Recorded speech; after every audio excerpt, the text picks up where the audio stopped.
Otón Solís. Luego sale a la luz de que fue el mismo presidente quien lo llamó, le ofreció el puesto y después el Consejo de Gobierno ratificó este nombramiento y pues hoy, de la nada, don Otón Solís, ante la presión y molestia de sectores como sindicatos, diputados e incluso empresarios, dice renuncio. Pero antes quiero explicar todo lo que se dice en mi contra, así que a continuación los detalles.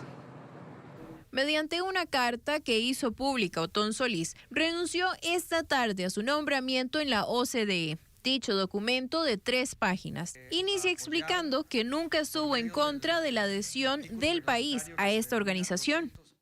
Se ha dicho que me opuse al ingreso de Costa Rica a la OCDE, lo cual es totalmente falso. Estudié, como es mi costumbre, en detalle cada uno de los documentos que emanaban del proceso. Dentro de centenares de contenidos me opuse a 2. Primero, el documento sobre agricultura contiene una fría, grosera y explícita manifestación de indiferencia ante el hecho de que con la apertura comercial, agricultores podrían ser desplazados de sus tierras. Seguido también hace una crítica a la presión que ejercieron los diputados, condicionando el continuar con el acuerdo del FMI si el nombramiento se mantenía. Bloquear la aprobación de leyes, ni siquiera por el contenido de las mismas, sino por forzar al gobierno a modificar decisiones que constitucionalmente le corresponden. Es peor que bloquear vías públicas como herramienta de presión para evitar que el gobierno y la Asamblea Legislativa avancen con esas mismas leyes. Decisión que ahora celebran los diputados luego de que durante un par de semanas exigieron se revocara dicho nombramiento. Celebro la decisión sensata de don Otón Solís y espero que esto sea el ejemplo para que el gobierno entienda que se necesita de más diálogo, de no dinamitar puentes, de entender que el sector productivo necesita apoyo y no solo los caprichos de Zapote. Lamentamos, eso sí, el tono empleado por el señor Solís en su nota de renuncia, donde se victimiza y le endilga responsabilidad a la Asamblea Legislativa. Demuestra que la democracia tiene pesos y contrapesos que tienen que seguir prevaleciendo y que la Asamblea Legislativa, los diputados de la República que nos hemos opuesto, teníamos razón. Las cabezonadas, los caprichos de casa presidencial no pueden prevalecer en un futuro que Costa Rica necesita, técnico y certero. Este episodio lamentable y bochornoso lo único que deja en evidencia a los costarricenses es la doble moral y el verdadero Otón Solís en su discurso lleno de hipocresía, donde una cosa fue como diputado en oposición y otra cosa es Otón Solís en gobierno. Algo con lo que desde luego la fracción oficialista no estuvo de acuerdo. Reconocemos con orgullo la decisión patriótica que ha tomado don Otón Solís al hacerse al lado de una designación, pese a que fue hecha a derecho, pese a que tenía todas las condiciones, pero una designación que ha despertado acciones de poca entereza y de poca lealtad con Costa Rica por parte de sectores opositores. Mientras, la carta finaliza mencionando que espera que este acuerdo avance, ahora sí, en corriente legislativa. Espero que esta decisión, la cual tomo pensando exclusivamente en el bien de Costa Rica, al atender la verdadera e impresentable razón de los diputados, extermine sus excusas, les haga deponer sus amenazas y procedan a votar favorablemente y con celeridad el préstamo del FMI y otros importantes proyectos de ley que esperan el trámite legislativo. Los empresarios, quienes mostraron descontento con Solís en este puesto, esperan que a raíz de esta decisión se mantenga el mismo equipo de trabajo. Vemos muy positivo la renuncia de don Otón Solís. Como lo manifestamos, en la multitud de consejos está la sabiduría. Y hoy, don Otón aplica el proverbio. Nos hubiera gustado que hubiera sido el señor presidente, como líder del país, que tomara esta decisión. Luego de escuchar a gran cantidad de sectores que hemos estado opuestos a este nombramiento.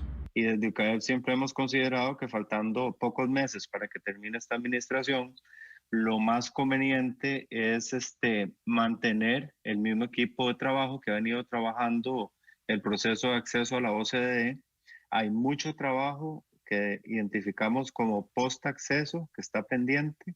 No podemos darnos el lujo de hacer cambios drásticos en este momento sin poner en riesgo la reputación y seriedad del país, ¿verdad? El gobierno debe atender la recomendación del Ministerio de Comercio Exterior para continuar con la representación del señor Manuel Tovar, que a lo largo del proceso de evaluación y adhesión de Costa Rica a la OCDE Demostró su capacidad, idoneidad y compromiso para liderar la delegación de nuestro país en tan importante organización. Esperamos que el Consejo de Gobierno actúe en consecuencia y podamos avanzar. Ahora queda pendiente conocer si existirá otro nombramiento o si se continúa con el mismo equipo que llevó el proceso de adhesión a la OCDE. Informó Catherine Zúñiga para Noticias Telediario. Peor que bloquear las vías públicas. Así, esto fue lo que comparó Otón Solís precisamente con lo que están haciendo los diputados, o también como un secuestro al rumbo del país. Esas fueron sus palabras muy fuertes que muestran el descontento que tiene Otón Solís con esta presión que se llevó a cabo desde Asamblea Legislativa, que no fue solo por medio de palabras, sino también que el próximo martes, 20 de julio, estaba programada la votación de una medida de censura contra los ministros que ratificaron este nombramiento ante la OCDE. ¿Qué va a pasar a partir de este momento? ¿Va a cambiar en algo la relación entre ambos poderes? Recientemente, los diputados acordaron votar el próximo martes la moción de censura sobre el Consejo de Gobierno que ratificó el nombre de Otón Solís por estar supuestamente en contra de la ley creada para la adhesión de Costa Rica a la OCDE. La renuncia de Otón Solís llega justo a tiempo antes de que esto suceda. Era la única salida viable para desentrabar la crisis coyuntural que estaba sucediendo. La única forma era que don Otón Solís desistiera antes de que entraran las 40 personas en la Asamblea Legislativa, los 40 diputados y diputadas, a conocer precisamente el voto de censura que, digamos, complicaría la acción del presidente de la República y de la relación, especialmente, entre el Poder Ejecutivo y el Legislativo. Los diputados días atrás amenazaron con no seguir con la ruta de discusión sobre el acuerdo con el FMI si no se daba la destitución de Solís, a lo que el presidente se negó. Me parece que la presión de diferentes sectores, diferentes cámaras empresariales, sectores sindicales, por ejemplo, los propios diputados, que es mucho lo que se ha hablado del condicionamiento, ¿no?, de este nombramiento a, sobre todo en particular, el empréstito con el Fondo Monetario Internacional, pero también elementos fuera de la Asamblea Legislativa, inclusive fuera de nuestro territorio, como era una baja en el precio de los títulos, de los eurobonos ticos, de los títulos que están colocados en el exterior. Creo que todos sumaron justamente a que la presión pues fuera quizá intolerable. ¿Qué mensaje envía ahora la renuncia del fundador del PAC ante la presión de los legisladores? ¿Significa algún cambio en la dinámica entre el Poder Legislativo y el Ejecutivo? Ya quitándonos de encima pues toda la polémica particular de Otón Solís, pues pudiera ser un precedente preocupante. Realmente la decisión o no del nombramiento de Otón Solís es algo de una competencia exclusiva del Poder Ejecutivo, y que el Poder Legislativo haya o no condicionado la ratificación del nombramiento a la discusión de proyectos, yo diría que puede ser también pues sentar un mal precedente. Creo que no se va a volver a alinear, costaría mucho, o sea, no podría decir que no, pero costaría mucho que se vuelvan a alinear de nuevo todas las fuerzas de oposición para hacerle, digamos, un trabajo mucho más difícil al Poder Ejecutivo. Creo que lo que viene es más bien un reacomodo del balance de fuerzas y prácticamente que otra vez le tocará al Poder Ejecutivo restablecer el orden de las negociaciones que ha venido trabajando con cada una de las fracciones. Todavía desde Asamblea Legislativa no se emitió ningún criterio sobre si avanzará o no el voto de censura hacia los ministros luego de la renuncia de Solís. Informó Catherine Zúñiga para Noticias Telediario. Esto a modo de resumen, Douglas y amigos televidentes, es lo que ha sucedido en los últimos días, y a raíz de la renuncia también lo que pasó esta tarde, a raíz de la renuncia de Otón Solís. Tendremos que ver qué pasa en los próximos días, Douglas, porque se supone que el próximo martes será esta votación de la medida de censura contra los ministros que ratificaron el nombramiento.